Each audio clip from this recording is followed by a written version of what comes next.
Halo teman-teman, perkenalkan nama saya Krisandro Dian Agaventa dengan NPM 2205101000. Jadi di sini saya akan menjelaskan tentang cara pembuatan topologi star yang sudah saya kerjakan.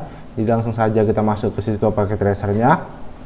Jadi di sini saya sudah menambahkan 5 PC, 10 laptop, 2 server, 2 switch, 1 router dan 2 access point. Kemudian saya juga sudah membaginya menjadi 2 bagian, yaitu yang pertama warna hijau dan warna kuning. Jadi pertama-tama kita ke warna hijau dulu. Jadi di sini saya sudah membaginya dengan 2 PC, 5 laptop, 1 server, 1 access point dan 1 switch.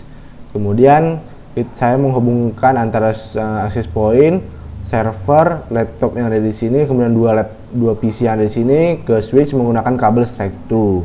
Dan untuk menghubungkan 4 laptop yang ada di sini, kita akan menghubungkannya secara wireless. Nah, untuk caranya kita perlu masuk ke laptop, kemudian ke cycle.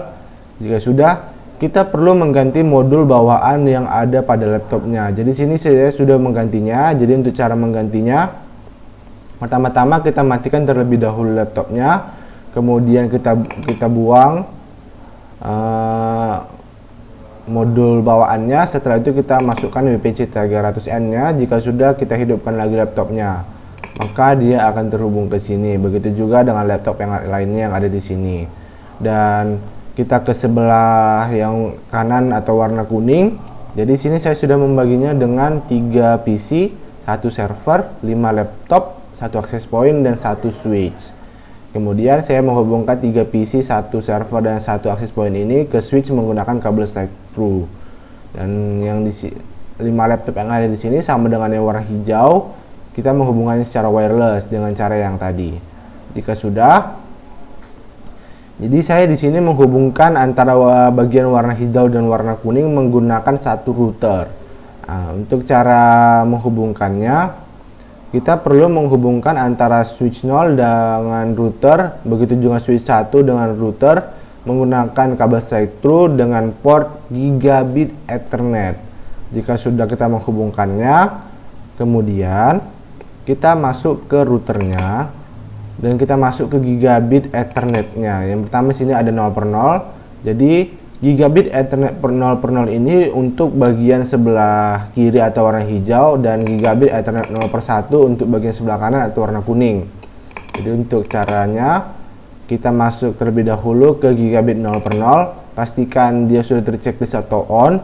Jika sudah, maka kita perlu menambahkan IP di sini. Sebagai contoh, saya menambahkan 192.168.1.2 dan subnet max-nya default. Jika sudah, kita perlu memasukkan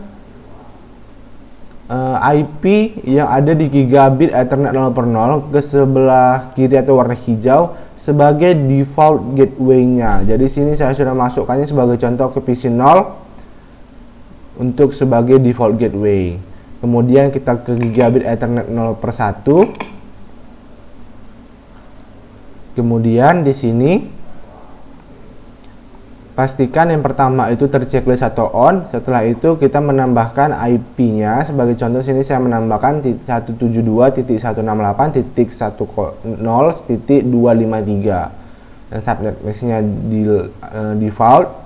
Jika sudah, kita juga perlu memasukkan IP yang ada di gigabit Ethernet 0/1 ke sebelah kanan atau warna kuning sebagai default gateway-nya. Jadi sini saya sudah masukkannya ke server 0 sebagai default gateway. Jika sudah, maka dia akan terhubung. Jika sudah terhubung, maka kita akan mengetesnya atau mengujinya. Pertama-tama kita perlu masuk ke simulation. Kemudian kita ambil simple PDU di sini. Jika sudah, kita klik PC 0 yang ada di sini. Kemudian kita klik juga server 0. Jika sudah, kita jalankan, maka dia akan bergerak ke router, ke switch, ke server. Jika sudah, maka dia akan kembali lagi ke PC 0. Maka statusnya akan menjadi successful di sini. Maka jaringan atau rancangan yang kita buat berhasil.